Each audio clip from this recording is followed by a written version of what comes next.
Hello, I'm Colin Johnson with Studio 21, and today I'm going to be showcasing the Black Essence Festival here on Trinity University's Prassel Lawn. The Black Essence Festival is run by Trinity's own Black Student Union and features the arts and culture of African American lives, and I'm so excited to showcase it today. So here I've got with me April, who is the Vice President of the Black Student Union. So April, what kind of work do you do with the Black Student Union? So I do a little bit of everything from planning events like this, coordinating our fundraisers. Me and Jasmine, who's the president, work very closely together just to make sure that everything runs smoothly, and helping out the rest of our e-board and BSU as a whole. I'm really excited for our DJ, Azariah Strong. Really excited to have him here. I think it's going to be great. I'm also really excited for the food. We have a lot of good food here today. So yeah. So I have with me here Jasmine, who is the president of the Black Student Union. Jasmine, what kind of roles and duties do you have as the president? So as the president, I'm more so in charge of the small committees that we created as far as the informative stations, the DJ, getting game stations, all of that sorted, as well as making sure everyone gets here on time, the help, all of those things. Be here for stage setup, being here for chairs, tables, all of those things. So yeah, I'm excited for the music when we get to the line dances and things of that nature. We have a couple people said some poetry and other people singing. So I'm excited for that portion of the festival. The Black Essence Festival, I started it 3 years ago. This is our third annual, so I'm very proud of this event. This event is very dear to my heart. We are finally in the location that we wanted. It's actually starting to look the way that we imagined it 3 years ago, so we're very proud of this event. Hi, I'm here with Justin Johnson.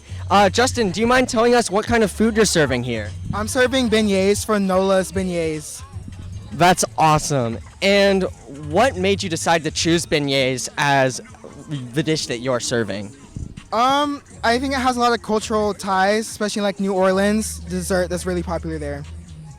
All right, so I'm trying a beignet, which is a traditional food from New Orleans, Louisiana.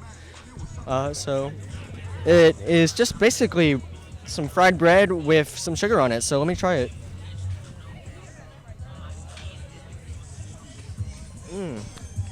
Yeah. It tastes a lot like a sugar donut. That's really good. I love the texture too. It's like you bite into it and it's nice and gooey and warm, and that sugar just kind of like accentuates that sweet feeling. Yeah, this is amazing. Like 10 out of 10. It's awesome. I love it. Hi, I'm here joined with Paloma and Lucia. Paloma, do you think you could tell me a little bit about what dish you're eating? I don't think I could, but I'm excited to learn as soon as I finish this plate. Was it good at least? It's really good. What about you, Lucia? Could you tell me a little bit about the dish you chose? I had some pasta and green beans and then some rice and then the beignets, which were my favorite. They're really good. I mean, what I was most excited about coming in was probably the food. I like that the school has a lot of events like this because they usually have like different food that you wouldn't usually have. And so it's just really exciting to try new things and to learn about them too. And so I feel like coming in, that was what I was most excited about. And now I guess now that I finished my food, probably just looking at the tables. Yeah, I was also definitely really excited about the food, but I also like coming here. I think the history like that they have here is really cool. So I have with us a member of the Black Student Union. Could you tell us your name? I'm Aaliyah Jones. Can you tell us a little bit about this station you have set up here? Yeah, so this is one of our 4 information stations, and mine is specifically about music. And we're just highlighting how African American music is not just rhythm, it's not just beats, it's not just lyrics. It's about how we express our lifestyles and all of the things that we go through in life, and how most of our genres really interconnect with each other. They're influenced by geography and struggle and love and so many things like that. So even our mainstream music genres nowadays probably most likely have roots in Black music and Black history. Hello, I'm here with Jazz. Jazz, do you think you could tell us a little bit about this station that you're manning today? Yeah, so I'm doing hair and beauty, where I'm just taking you through all the different types, but the main ones that have cultural significance for us. And how they've been transformed over time in order for us to reclaim a lot of our power and historical significance. For example, braids. Braids was very significant for us because historically, during the slave trade, braiding your hair for runaways was actually used as a map, like a physical map on the head to where they could go in order to be safe. It was also used to have small crops within the braids so that as they're running away, the crops that were valuable for sale on plantations, they'd be able to have something of sustenance in order to be running away. And so that just got transformed over time. You see I have locks, you see my counterparts have braids. And it just became generational tradition that also helped us create our own beauty standard as hair was looked down upon at that time. As for jewelry and acrylics and things like that, chains literally went from chains to chains. We went from being in the chain gang during slavery to having our own chains of real gold, which means that we acquired our own wealth. So as you can see, I have my own chains. I have at least 2 to 3 on at a time. I don't have my rings on today, but they're real gold, and it's a staple as part of our culture because it's transforming the power of being locked up literally and confined in a chain to having our own and wearing them proudly, as to say, you know, an FU to the establishment, essentially. Once we were able to acquire wealth and get chains and things like that, we moved to grills, rings, acrylic, everything in the book. And it was just a way of reclaiming our power and showing that we have style too, and we create our own beauty standards and we're knocking them out the park. Here I'm joined with Maddie. Maddie, could you tell us a little bit about your station that you have set up here? Of course. So this is the civil rights section. Basically, we're just talking about political theory and Black, really infamous political theorists, civil rights leaders, and kind of highlighting the importance of, on the outside, most recent ones, and on the inside, ones we need to remember. So I can give you an example. Nicole Hannah-Jones right there. She's the creator of the 1619 Project, which basically gives a new perspective on how we teach history in a Black perspective, basically combating the idea that history can only be told through one narrator, which is the supremacist narrative, and giving a new language to how we can talk about history through the Black context, and giving Black children a new perspective on how to look at history and how to see Black people and recognize that history is more than just one type of narrative, essentially. But yeah, every person on here has some really important political relevance to how we see politics today when it comes to civil rights. And in the middle, you see a lot of people who frame the way for what we see Black political theory as today.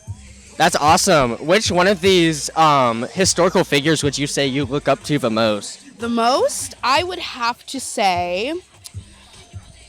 Oh, that's a really hard question. I don't know.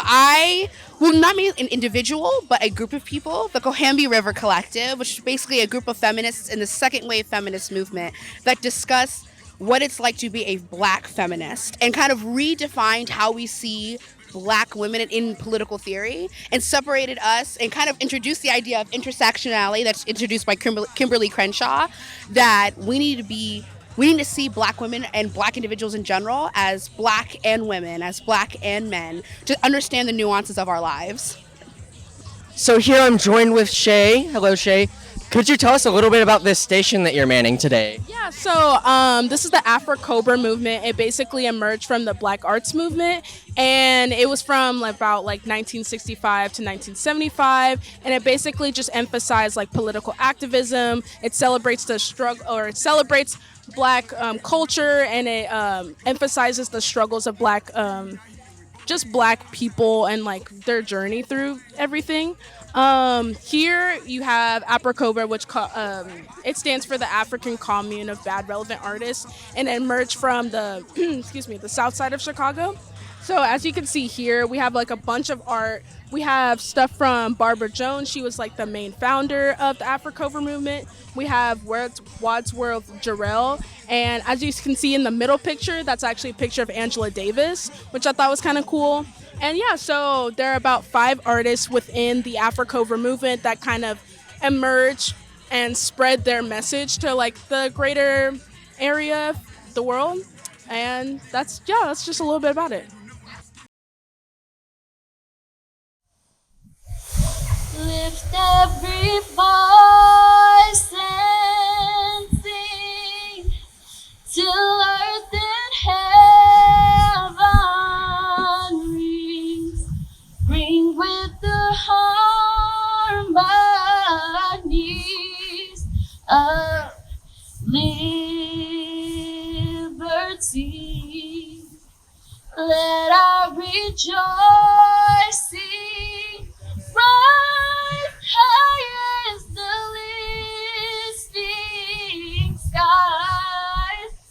let it resound loud as the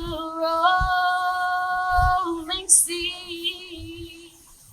Sing a song full of the faith that the dark past has taught us.